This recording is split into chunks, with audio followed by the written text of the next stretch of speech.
The Word of God is alive and powerful, sharper than any two-edged sword, piercing even to the dividing asunder of the soul and the spirit, and of the joints and the marrow, and is a critic of the thoughts and intents of the heart.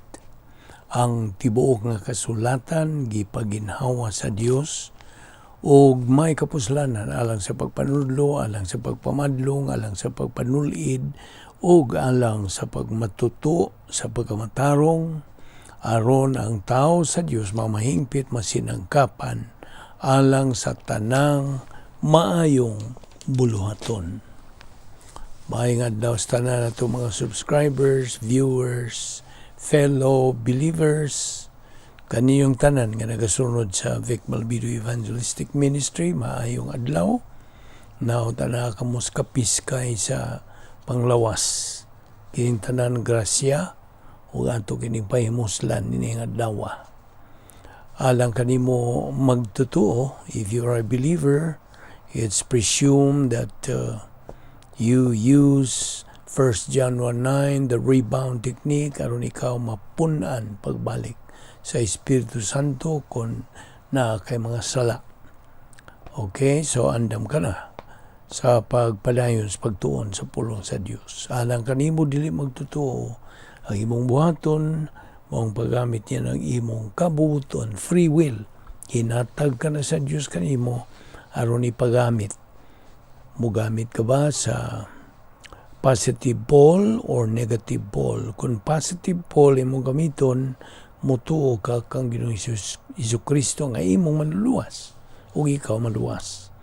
Apan kung negative pole, then you will be condemned. So just like that, as simple as that. Okay, so aron kita maandam, mao kadtong akong gipahinumdum kanimo. Okay, so kaya andam karaman padayon ta sa atong gibiyaan kagahapon. Niya pa kita magadupot sa Christian problem-solving devices. Okay. Now, unsa man gyud ang ingnon ta objective sa indwelling of the Holy Spirit? Well, tubag, to enable you and me as believers, to overcome the demands of our sin nature. Ang gitawag nato og unod. Now, makasala ka pa tungod kay doon na kamanyanang kinaiyang makasasala. May magatukmod kanimo sa pagbuhat ng sala. So, nataw ka uban niya na, and kitang tanan, why exempted nini.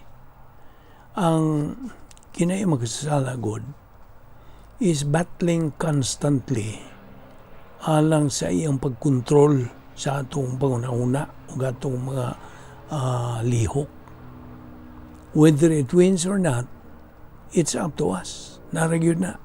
Nato. So it's a matter of choice. Mao bitong hatagan ta sa Dios og kabubuton, volition sa in English, or free will, ang kagawasan sa pagpili. Now, aron kita makahimo og desisyon kung kinsa atong tugutan sa pagdumala sa atong kinabuhi. Kinaya makasasala ba o ang Espiritu Santo ba? So it's an absolute. Now, sa matag gayon sa atong kinabuhi, either ang Espiritu Santo mo'y dumala ka nato or ang kinaya makasasala. Now, sa diha nga ikaw makasala, imong gipalong ang Espiritu Santo, you quench the Holy Spirit. Kini nagkahulugan nga imong shut off ang gahom sa Espiritu Santo, as if you took a water hose, crimped it with while the water was still on, and the flow ceased. Muhuno. See? Ang 1 Tesalonica, Kapitulo 5, versikulo 19, na kanayon, do not quench the Spirit. So, mo ka na ang mahitabo. Og ikaw, imo pong gisakit or sadden ang Espiritu Santo sa diha nga ikaw makasala. Ang Efesios 4:30 nagkanayon usab, do not grieve the Spirit, ayaw sakita ang Espiritu Santo. O kining duha, mando kini gikan sa Dios. Okay. Ang suliran o ang solusyon are like being in a room nga way bintana. Now, when the power goes off, you are in pitch darkness, nabiyas kang ngiob, kang ngit-ngit. Ang pagkakarnal mo, sabi niya na, carnality is similar. Magasala ka, o ang power goes off sa imong espirituhan o kinabuhi. So, karon nahigawas ka naman sa imong pagkikabitay sa Dios, o ikaw ubos naman sa pagdumala sa imong kinayang makasasala. Ang Espiritu Santo can no longer help. Dili na. Cannot guide nor empower you. He cannot assist your prayers either. Now, so, mo rebound ka. Okay?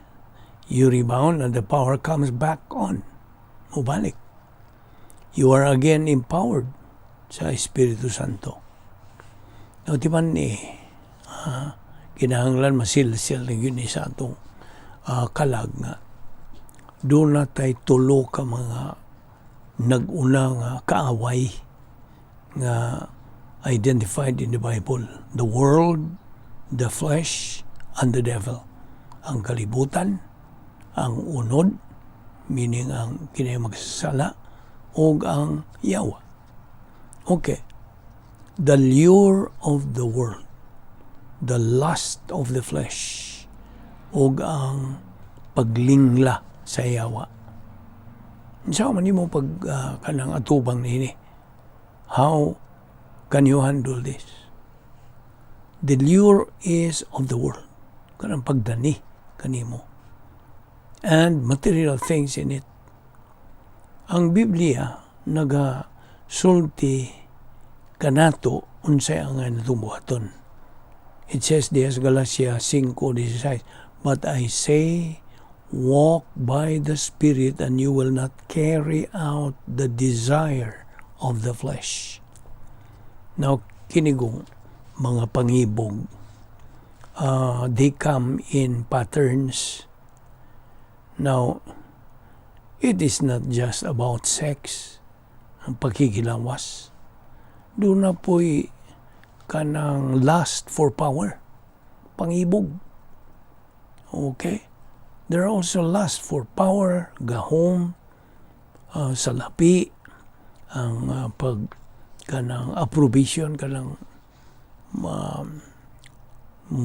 dawaton ka sa mga tao, o ang imong kalampusan. So, mo ni lust for power, money, approbation, and success. Now, mahimo nga last gyapon ka na, last pattern, mo'y mupuli sa Dios in a frantic search for happiness. Kadipo-dipo ka pangitag kalipay. Now, kung ikaw nagatuo nga ang pakikilawas, gawas sa kaminyon outside of marriage, or winning a lottery, madaw ka gluto, will make you happy. Imong gituan nga kini makahatag kadi mo kalipay, and you go for that thing, you will find, like others have, not only does it make you happy, dili na makahatag kadi mo kalipay, kundi pagka-miserable nimo. You see? Instead of making you happy, you become miserable. Now, kung magtunod na kita, ang imong pagka-miserable, nagkaanam o ka-grabe. Now, ang mga tao, di man kitang mga tao, mahimong dado na to ng pagka-miserable na to, besa ka sa tamad to. You see? Now, this doesn't mean ang usa ka adunahan nga tao dato ba cannot be happy. It means you can still be miserable in comfort. Kasabot ka? Niya sa imong pagka buhong, mahimo ka pag miserable. Kaya ang pagka-adunahan, pagkakwartahan, dili man na mo itubag. Ang imong pag-ila, what to do, o ang unsaon nimo pag kanang atubang kining lust patterns, failure, o ang pagkalingla ni Satanas kanimo. You see? Ambot pasabot, learning what to do and how to handle lust patterns, failure, and deceptions of Satan is. Kay si Satanas, masig kalimot ka, mao ni usa sa nag-una nga kaaway nato ingon nga mga magtutuo. Satan is our enemy. Kay siya may nagadumala nining kalibutan na. Gitugutan man siya. Kalibutan nga atong gipuyan. Kini nagkahulugan nga, there's no way we can live without having adversity. So, ang atong Ginoong Jesucristo, may atubang na pag mga opposition atol sa iyang ministry din sa kalibutan na. Nining kalibutan na. Maumanusap kita, ng mga Kristohanon. But let's be realistic. Okay? Kung dili ta sagumang the lure and the lust, Satan is not going to bother with us. Often, ang labing grabe nga kaaway nato, mao nga itong kaugalingon. Nakasabot ka? Often, our greatest enemy is ourselves. Now, diya sa Roma 6:12, kini nagkanayon, do not let sin reign in your body so that you obey it. Now, timan na nato ang Espiritu Santo, Espiritu kini siya sa kamatuoran. He is one part sa atong divine God, the Trinity. Ang Diyos nga man, Diyos nga anak, ug ang Diyos Espiritu Santo. Okay?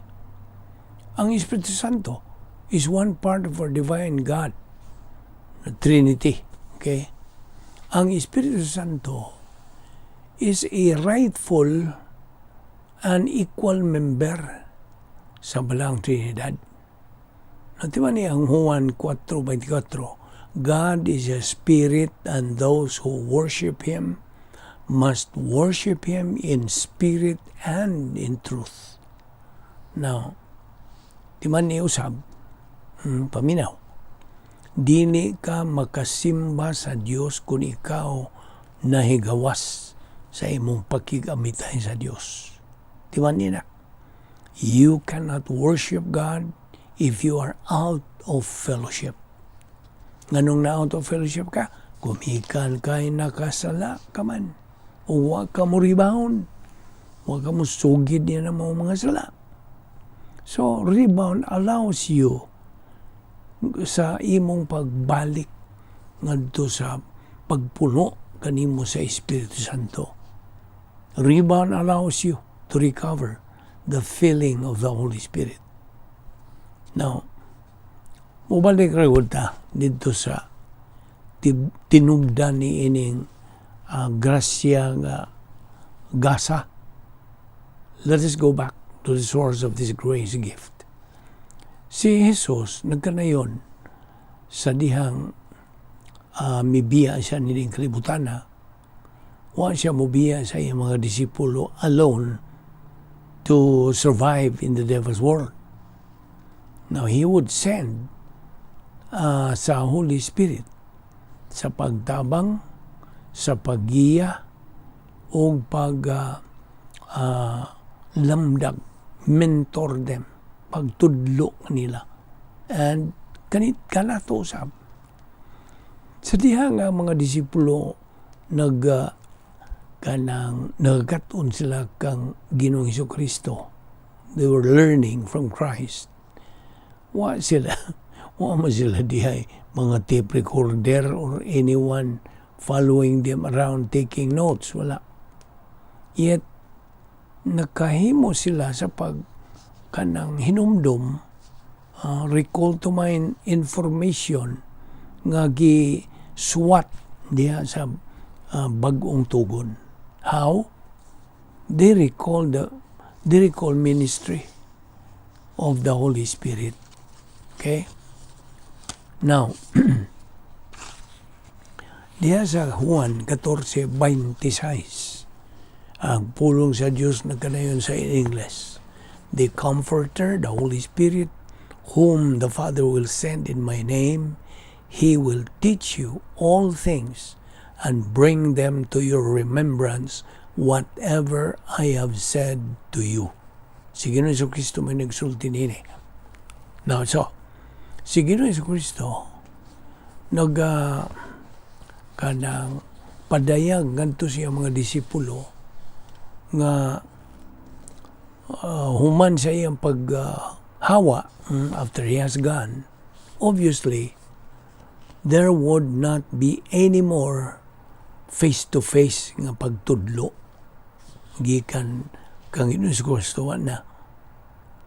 They would have to use kaning faith perception aron sila makakaton sa plano sa Amahan and live it just as we do now. Mao niya ito ginabuhat karong panahon na. So, ana kanimo ang gahom sa Espiritu Santo diha kanimo. You tap into it pinagi sa pagpapuno kanimo sa Espiritu Santo. Ug mao kini ang imong gahom to learn God's Word, understand and retain it, and then paghinumdum niini alang sa imong paggamit. Recall it for application. 1 Corinthians 2:10, nagkanayon, the Spirit searches all things. Now, kita ba mga magtotoo, dili kita makakinabuhi sa Kristohanong kinabuhi nga wa ta mapun-i o gamhi sa Espiritu Santo. Okay? You cannot live the Christian life without being filled and empowered by the Holy Spirit. Sa diha nga ikaw magkasala, ikaw kumbiktahon sa Espiritu Santo. You will be convicted by the Holy Spirit. He will tell you that's wrong. Sayop na. So, doon na kay kapilian. Moingon tingali ka, I don't care. Or, you're right, I just disobeyed God by sinning. Kung nahibaw ka na kung sapoy mo ang ngayong buhaton. Diya sa Kapitulo 1, the solution to sin is rebound. Pagsugid sa imong mga sala. So, ayun ang ginakalimdi. Huwag mo yung rebound, pagsugid na sa atong mga sala. Human niya na, ikaw punandayon sa Espiritu Santo. O mudumala na siya sa imong pangunahuna. So, only when you are filled with the Holy Spirit, nga ang ministry of the Holy Spirit mo mulihok. Di man makalihok ang ministry of the Holy Spirit kung dili ka wag ka mapun Espiritu Santo. That is the power. Mao ka na ang gahom in the grace provision sa problem-solving device number 2. So, diha sa piso 3:16, nagkanayon sa pangpulong sa Diyos that God would grant you to be made strong by means of the Holy Spirit. Now, timan niyo usab ni, dili ka makakinabuhi sa Kristohanong paagis pagkinabuhi kung ikaw karnal. What does that mean? Na ka in the state of sin. It needs the filling of the Holy Spirit. Ang imong pagkinabuhing Kristiyanon. Nan ang tanan ini begins to fall in place. See? You turn your life over to God the Holy Spirit to direct you. O may laing giya kanimo. No one except the Holy Spirit. In 1 Corinthians 3:11 to 15, our life is described in terms of a home. Okay? Nagingon ini. For no other foundation can anyone lay than that which is laid, which is Jesus Christ. Now, if anyone builds on this foundation with gold, silver, precious stones, wood, hay, and stubble, each one's work will become evident, for the day will show it, because it is to be revealed with fire, and the fire itself will test the quality of each man's work. Now, if any man's work which has built on remains, excuse me, magpabilin, he will receive a reward. Na, nagpabilin man, milahutay man. But if any man's work is burned up, he will suffer loss. Mawadan siya o kunsa. A reward ang mawa. But he himself will be saved, yet so as through fire. Now, nagkaalinggat ka ba ni ining pulong nga foundation? That is your salvation. O kanang imong kaluwasan. Pariha rani sa kanang siminto gyud nga foundation in a home that will be left standing even after a fire has destroyed everything else. Huwag ka ba alinggat niya na? Ang imong kaluwasan is not in question ni ining maong passage. Ang imong produksyon human ka maluwas that is being tried. Tutuki rin ng pulong fire. Kining maong passage, nagkanayon, the fire will try every man's works. Gold, silver, and precious stones, and wood, hay, and stubble are mentioned. Now, ato ning i-explain nimo kini mga butanga sa sunod nitong madaguban ugma. Okay? Ayaw og sipyat sa pagsunod nini aron imo gyung masabtan ang tanan na unod niining maong pagtuon. Okay. Magampot bala na mo nga Dios, salamat niining grasya nga among gipahimuslan niining adlaw. Hinaot nga kini madugang sa among napundo ng mga doktrina nga niya sa among kalag o among maggamit sa among adlaw nga pagkinabuhi ingon nga imong mga anak. Salamat. Dini nga among Bible study pinagi sa YouTube sa Vic Balbido Evangelistic Ministry. Kining tanan among ipasalamatan sa ngalan ni Ginoong Hesukristo. Amen.